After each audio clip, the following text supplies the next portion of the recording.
banyak sekali, nih contohnya ya, jenis olahraga yang bisa dilakukan untuk menyehatkan jiwa dan raga. Apakah boleh makan enak? Boleh. Apakah selalu makan enak? Harus dong.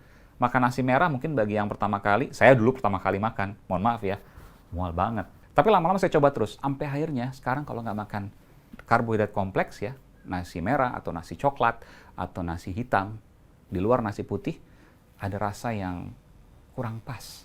Saudara, sinyal pindah ibu kota semakin sering diungkap Presiden. Provinsi Kalimantan Timur. Rencana balapan ibu kota. Aiman Wicaksono. Eksklusif hanya di podcast Aiman. Saya Aiman. Saya ajak Anda di eksklusif.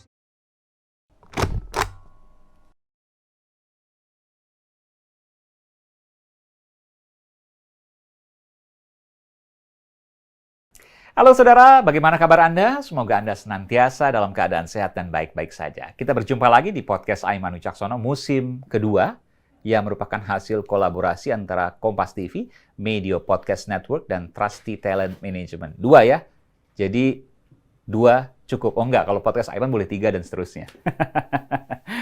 Sebelum mulai, jangan lupa untuk follow dan beri rating pada podcast Aiman Wicaksono di Spotify dan subscribe YouTube Kompas TV supaya Anda tidak tertinggal pada setiap episode terbarunya. Di musim kedua ini, saya akan berbagi cerita menarik dan berkesan seputar penggarapan program Aiman di Kompas TV dan juga yang baru, kehidupan saya menjadi seorang jurnalis yang belum pernah saya ceritakan sebelumnya dan semuanya akan saya bagikan eksklusif hanya di podcast Aiman Wicaksono. Baiklah saudara, episode kali ini saya akan berbagi kisah soal gaya hidup sehat yang katanya sih saya lakukan lewat berolahraga dan mengonsumsi makanan bergizi dan berimbang. Itu kata orang, tapi saya pede bahwa saya mengatakan bahwa ya saya berusaha untuk menjaga itu semua. Oke, saya ceritakan. Padatnya pekerjaan bukan berarti menghentikan seorang untuk tetap merawat tubuh, menjaga kesehatan. Jangan karena pekerjaan lalu jadikan alasan bahwa kita bisa merusak tubuh kita. Justru dengan merawat tubuh, seorang akan bisa lebih berbahagia dengan dirinya sendiri serta menyegarkan pikiran di tengah sibuknya pekerjaan dan juga punya manfaat untuk orang lain. Ini yang paling penting. Menjaga kesehatan dan kebugaran dapat memberikan banyak manfaat bagi yang menjalaninya. Seperti mengelola stres, karena stres nggak mungkin ditekan, nggak mungkin dihilangkan, tapi mengelola. Dan orang yang sehat punya kelebihan untuk mengelola stres, serta menyegarkan jiwa dan raga. Namun banyak orang yang menyepelekan karena padatnya kesibukan. Seolah-olah orang ketika sibuk atau pada posisi tertentu, ia membolehkan dirinya bahwa saya boleh makan apa saja, saya boleh menikmati apa saja, karena itu merupakan bagian dari kebahagiaan saya. Tapi dia lupa. Yang dia senangi adalah lidah dan mungkin sampai tenggorokannya. Tapi lambung, usus, hati, ginjal tersiksa semua. Perlu suatu manajemen waktu memang. Pertama untuk belajar mengetahui apa yang kita makan. Yang kedua untuk bisa menyeimbangkan kesibukan dengan menjaga kesehatan dan kebugaran dirinya. Karena yang penting satu pengetahuan, yang dua dilakukan. Punya pengetahuan tapi nggak dilakukan, sama saja.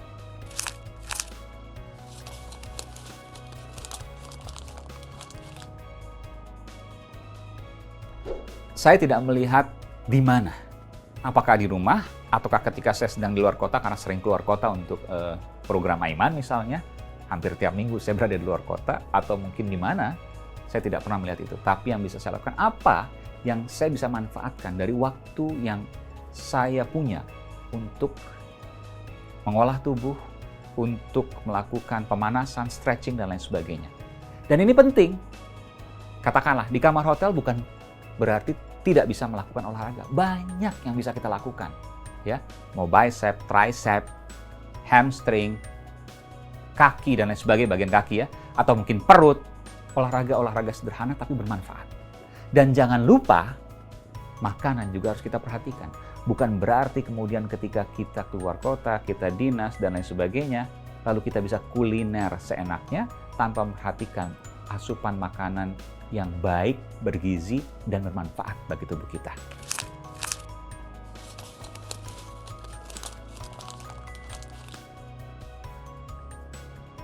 Yang paling penting adalah pengetahuan. Bagi saya, apa yang kita makan itu menjadi hal yang sangat penting. Kita makan apa? Ini kelihatan agak ribet ya. Katakanlah nasinya nasi merah. Kenapa nasi merah? Karena karbohidrat kompleks. Dengan sayuran.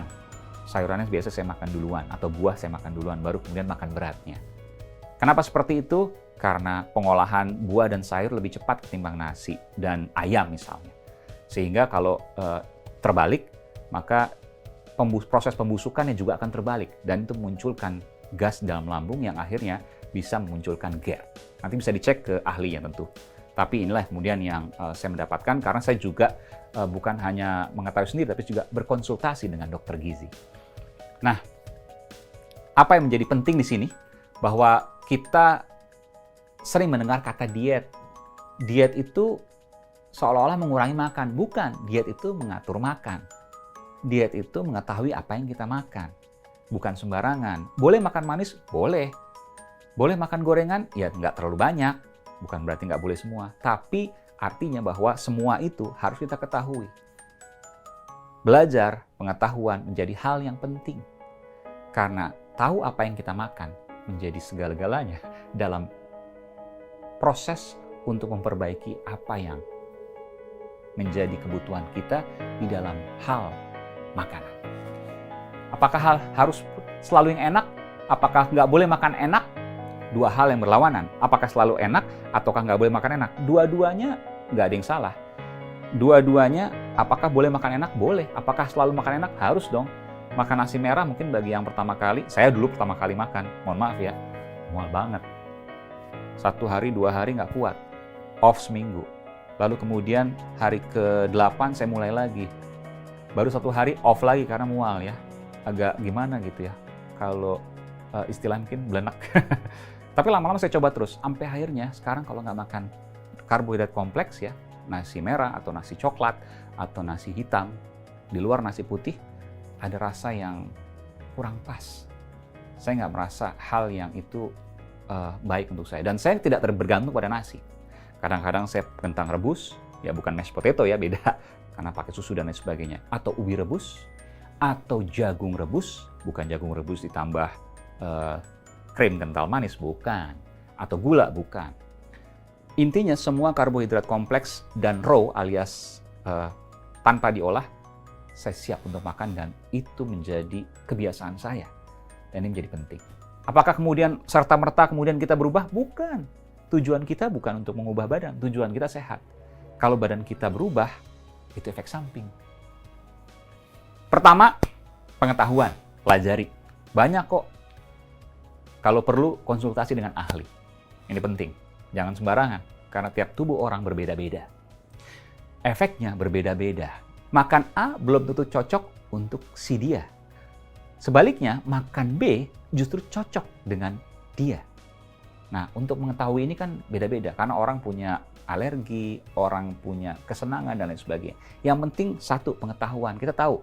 Jadi dengan pengetahuan itu, kita bisa tahu bahwa ini loh jenis makanan yang boleh kita makan, yang boleh kita sering makan, yang boleh kita makan tapi nggak boleh sering-sering. Misalnya seperti itu. Yang kedua, jalankan. Sesederhana itu. Tahu dan jalankan. Kalau tahu nggak dijalankan, cuma.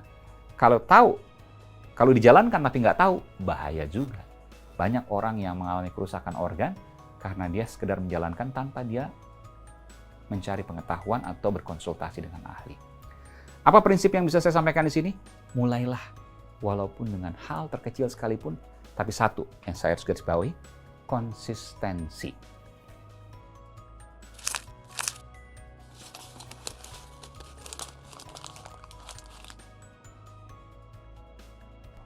Saudara, menjaga kesehatan dan kebugaran tidaklah cukup dengan berolahraga saja, tapi juga perlu mengonsumsi pangan yang sehat dengan pola makan yang teratur. Ingat, hari ini telat, besok telat, selesai. Karena berikan hak tubuh Anda yang terbaik. Kalau seandainya nggak sempat dan lain sebagainya, Anda harus atur waktu dan Anda harus kreatif. Di tas misalnya ada penganan yang mungkin bisa mengganjal dan lain sebagainya, tapi penganan sehat. Apa itu? Satu lagi, balik lagi tadi, pengetahuan dan kemudian dijalankan. Dengan demikian, keseimbangan kerja dan kebahagiaan diri mudah-mudahan dapat ditemukan. Terima kasih sudah mendengarkan. Tunggu kisah menarik lainnya dari podcast Aiman Wicaksono di episode berikutnya. Dengan tubuh yang sehat, kita juga bisa berpikir sehat. Salam.